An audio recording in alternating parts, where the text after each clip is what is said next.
Next, the violent stalemate in Syria between the government and the opposition. Ray Suarez has the story.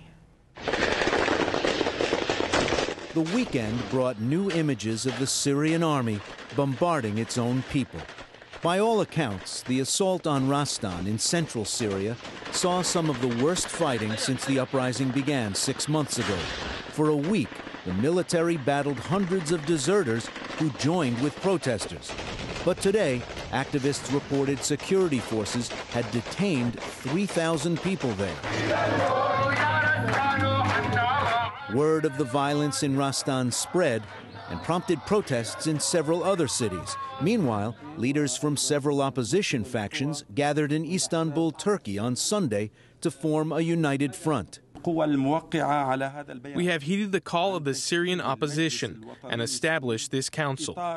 The new Syrian National Council urged international action against the government of President Bashar al-Assad to stop the killing of civilians.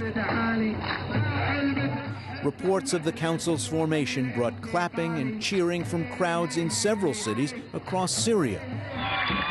Still, Assad continues to hold on to power, and he does have supporters. On Thursday, a group of them pelted the convoy of U.S. Ambassador Robert Ford with eggs and tomatoes as he headed to a meeting with an opposition leader. And there's no end in sight. Reports from Talbisa between Rastan and Homs say a new military operation is underway there.